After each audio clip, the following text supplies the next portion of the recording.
the spring of 1995, I was 20 years old and spending a semester in England to get my shit together.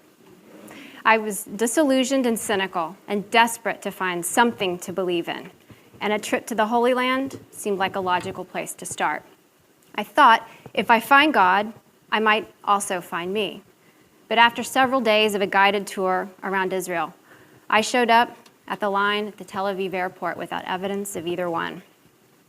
The security line was short but slow. Always the prepared traveler, I was early and had my passport in hand, ready to go.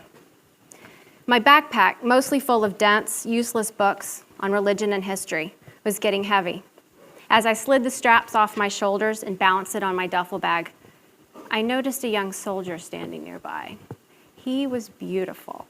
He had black eyes, tan skin, curly black hair, and I smiled at him before I could help myself. Ah, shit, I thought, as he approached and began speaking to me. I had no idea what he was saying.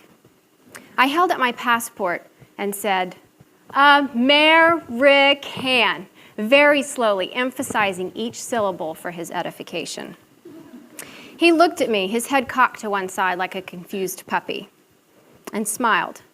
Relieved that the unintentional interlude was over, I turned back to the line. He suddenly plucked the passport from my hand and said in heavily accented English, American, yes, you come with me.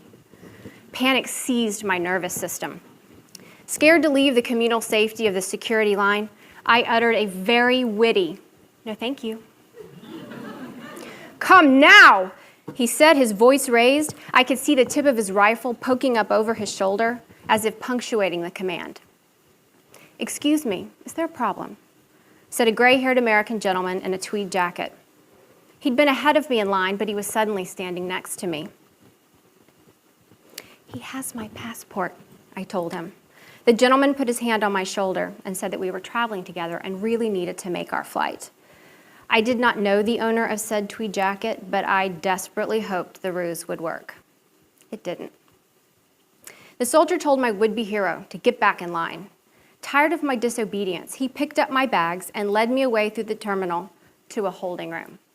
I was ordered to sit down, and I complied, ignoring every instinct in my body to just not get trapped in that little room. The heavy metal door closed slowly, quieting the sounds of a busy terminal and a whoosh as the latch clicked. I was suddenly alone with a very scary Antonio Banderas lookalike. The soldier spilled out all the contents of my backpack onto the table. He rifled through some of the books, paying special attention to my journal. He fanned some of the pages, pausing to read a few. Such a violation of privacy would normally infuriate me, but I sat quietly, hoping he'd realize I was just a dumb American with nothing better to do than write bad poetry and let me go.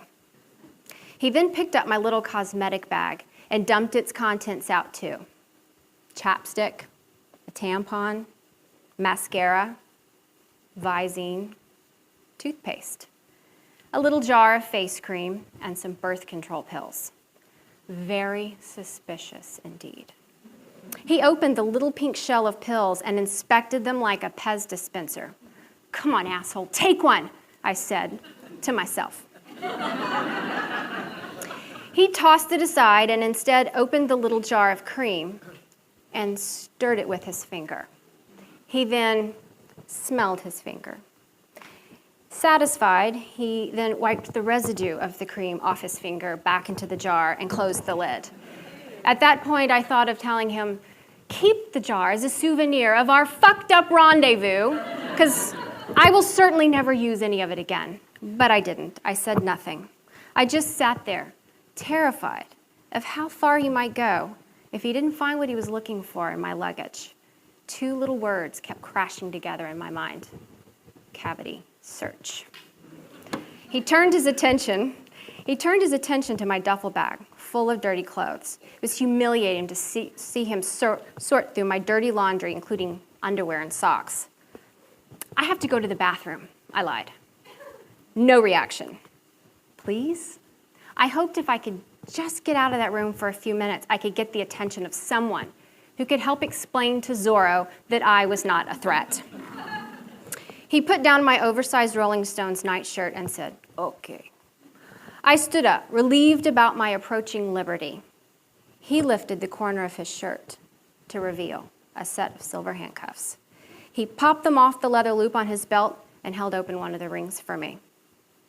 "To go to the bathroom?" I asked him, awash with a whole new level of fear and the image of trying to take care of business with my hands tethered. "It'd be far," he answered, holding the handcuffs up again. "I'll wait," I said and sat back down.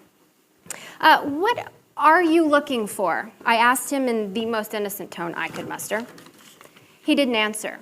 Instead, he just crammed all my stuff back into my bags, and he started yelling at me in Hebrew, his gun rattling on his back with his angry gesticulations. My resolve broke, and I started crying. He then left the room with my passport, the door locking behind him. I don't know how long I was alone in that room. I was scared, of course, but I was also lonely. And it was a deep physical ache I hadn't felt before. My family knew I was in Israel, so I hoped when I didn't show up on time, they'd know who to call. The FBI, the CIA, an ambassador, Chuck Norris, anyone who could help. I had enough time to stop crying and repack my bags when the door finally opened. Another soldier appeared, this time a woman. She held the door open and waved in, the American in the tweed jacket. He stood in the doorway for a moment and looked me over. "Thank you," he said to the soldier, and she handed him my passport. "Get your bags, dear," he said in an avuncular tone that I obeyed without hesitation. I grabbed my bags and took his extended arm. As he escorted me from that room, we walked back to the security line. He whispered, "Say nothing."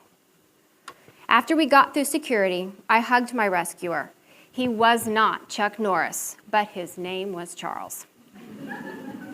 He explained that he regularly traveled through Tel Aviv on business, and the moment he saw Antonio take me from the line, he told some security personnel that I was his niece.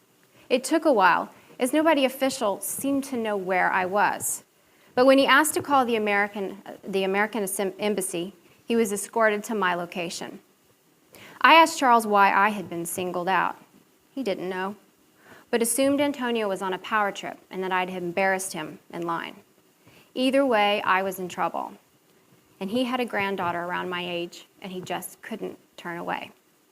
I stayed in touch with Charles for a while. I can't even remember his last name now, but I do think of him almost every time I go through security at an airport. I certainly think of that soldier every time I see an Antonio Banderas movie. I will never know why I was taken from line, why I was held in that little room, what the hell he thought he would find in my face cream, or what else might have happened if Charles had not interceded. Perhaps nothing, perhaps the worst. But I do know there's nothing like a hero.